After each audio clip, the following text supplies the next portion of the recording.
Welcome to Monster Novel Structure Act 1. Today we're going to focus on Act 1 of your novel and how you can break it down into 7 beats. Hi, I'm Bronwen Fleetwood. I'm a writer, just like you. I write young adult, contemporary, and fantasy novels. I was the organizer of the Princeton Writing Group and a municipal liaison for NaNoWriMo. I grew up in New Jersey, but I now live in South Africa. You can find me in a bunch of places online, and all my links are in the video description and at the end of this video. I wrote a book called The Monster Novel Structure Workbook, referred to here as The Monster. I based it on years of study, reading over 70 books on writing craft. It was born out of my own frustration trying to write a novel. The book explains novel structure in 21 beats, but I'll get into that more later. Here's what we're going to cover in this video. We'll define novel structure and the inciting incident. We'll talk about the 7 beats of Act 1, and then I'll give you a special offer just for watching this video. So let's get stuck in. Just what is novel structure and why do we need it? Wikipedia provides us with a 2-part definition: a structural framework for your story, and the order and manner in which a narrative is presented. The structure of a novel is different from other kinds of stories, like a TV series or a short story. Knowing how to write one of those doesn't necessarily tell you how to write a novel. A novel is its own unique sort of beast. So why do we use novel structure? Because novels are long and complex.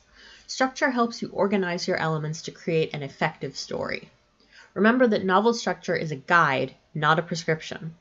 In my book, I use a lot of examples, most of which break the structure in some way, and yet they work because they use the rest of the structure to support those outliers. Using novel structure also helps you make deliberate decisions about your story. Often writers think that the only real way to write a novel is to be free and organic. There's merit in that, but if you only do that, it's going to take longer to reach a publishable final product. So what does novel structure look like? It depends on who you ask. At its most basic, story structure requires a beginning, a middle, and an end. We know this. We've osmosed this from just interacting with other people. We learned through storytelling. But there are disadvantages to this super simple structure. It's so simple that this just isn't useful for a 200- or 300-page novel. This is Freytag's pyramid, which your English teacher probably showed you at some point. It's a little more complex, but still very basic. Beginning, rising action, climax, falling action, end. 5 steps instead of 3. But a novel is long, and lots of stuff happens during each of these parts. And the proportions here are all wrong. Who ever heard of the climax happening in the center of a novel? Most novels follow a pattern, and that pattern is novel structure. It's not a restrictive formula where you have to stick to every beat. It's a guiding force that you can manipulate and even break. Monster novel structure is a granular study of what makes novels work. There are 21 story beats, and while each beat has a purpose and a goal, it's not prescriptive. Just enough to help you out. Creativity actually thrives within limits. When they say you can write a novel about whatever you want, that's a little scary. It's too much freedom. And when you get down into the nitty-gritty, you have too many choices to make and no guidance. That's where the monster comes in. Today we're going to focus on Act 1, the yellow part on the left. Act 1 introduces your main character and sets up their primary dilemma for the course of the book. Act 1 makes promises for the rest of the book. It sets tone and pace. It implies what's to come later. Act 1 is the first 25% or less of your book. Within Act 1, the length and position of each beat is flexible. You can have an Act 1 that lasts a few pages, like in Angie Thomas's The Hate You Give, or you can have an Act 1 that stretches over several chapters. Our example novel for this video is the first Harry Potter book by J.K. Rowling, which distributes Act 1 across 4 chapters. The important thing about Act 1 is to hook your reader. Before we start looking at the 7 beats that make up Act 1, we need to talk about the inciting incident.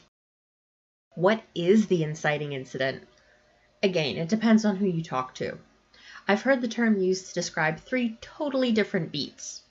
In The Monster, we call them the hook, the inciting incident, and turning point 1. These beats are similar, but they are distinct. We'll go into detail about them in a moment. Why is there confusion about these beats?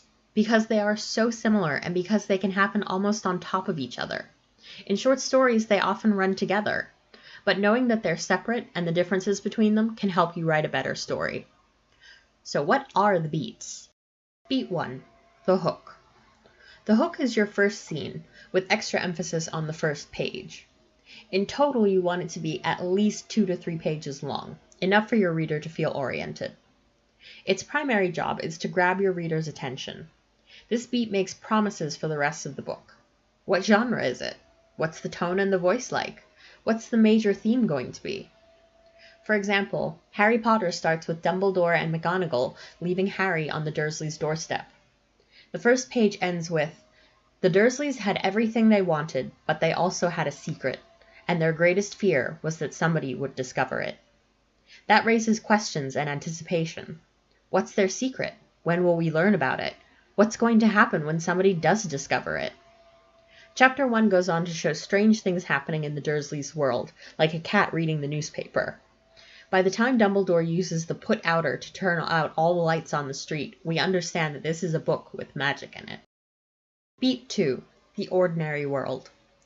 There are 2 ordinary world sections in Act 1, and they're designed to give the reader an understanding of the world the main character lives in prior to the start of the story. This creates contrast and helps us to understand the main character's motivations. Remember, ordinary means normal, stable, or static. It doesn't have to mean good.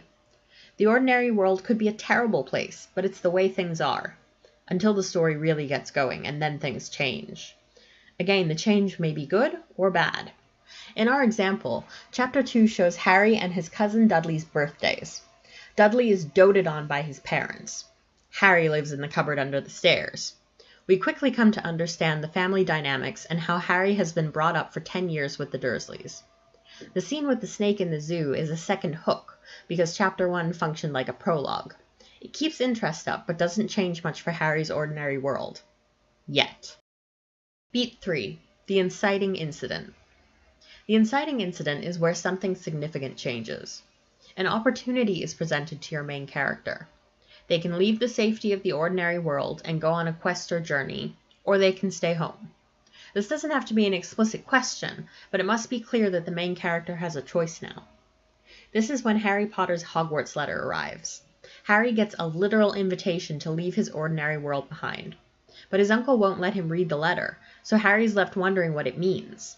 He doesn't yet know that magic is a part of the world, so his ordinary world hasn't been irrevocably changed yet. Beat 4, the refusal. Your main character's being offered the choice to stay where it's relatively safe, or to move forward and explore new territory. But they have doubts. It could be scary out there. They might have obligations in the ordinary world, like a sick family member who depends on them. There are any number of potential reasons not to want to go, and that reason is going to follow your character throughout the book. When things get tough, they're going to remember this moment. In Harry Potter, Hagrid manages to track down Harry and the Dursleys and gives Harry his Hogwarts letter and the facts of wizarding life. Harry is amazed and uncertain. For as long as he can remember, the Dursleys have been telling him he's not special, that he's actually worthless. He thinks Hagrid must have made a mistake. Beat 5, convincing or commitment. There would be no story if your main character didn't go anywhere, so something has to convince them they can and should go on this quest. They don't have to be happy about going. They could be afraid to go. They could resent the circumstances making them go, but they accept that they're going. Harry is convinced of his place in the wizarding world when he thinks about the incident with the snake. That was magic. He talked to a snake. He is a wizard. He's now eager to leave the Dursleys. Beat 6, the ordinary world 2. Before your main character can go herring off into the unknown, we have one last chance for the ordinary world to establish itself. It's also a chance to say goodbye to the ordinary world, and the ordinary world will have something to say about that. This section doesn't have to be long. It may be only a couple of paragraphs, or it could be much longer. Remember, all the beats within Act 1 are malleable. In Harry Potter, the ordinary world attempts to re-establish itself via Uncle Vernon pushing back against Hagrid. He tries to take back control of the situation, but Hagrid shuts him down. Beat 7. Turning Point 1. There are 2 turning points in your novel, and they mark the transitions between the 3 acts. They're sometimes termed points of no return, or doorways, because once your main character reaches this point, they can never go back to what they had before. Your main character is moving from the ordinary world to the world of the story, which is new to them. The change could be physical, metaphorical, emotional, or a matter of perception. In Harry Potter, we have a physical change when Hagrid takes Harry to Diagon Alley and into the wizarding world. And that's Act 1. You can find more detailed descriptions of Act 1 and the rest of your novel in my book, The Monster Novel Structure Workbook. I explain how you can use this knowledge whether you're plotting, pantsing, or revising. It comes with downloadable worksheets, detailed examples, questionnaires, and a Scrivener template. As a thank you for watching this video, I'm offering 15% off the book's usual price. The bit.ly link below will take you directly to Gumroad, where the discount is already applied.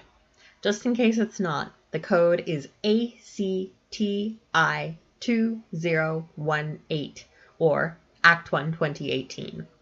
The link is also in the description below the video. This offer expires December 31st, 2018, so don't snooze on this one. Thank you so much for joining me. All the links on this final screen are also available in the video description. May your next novel write itself.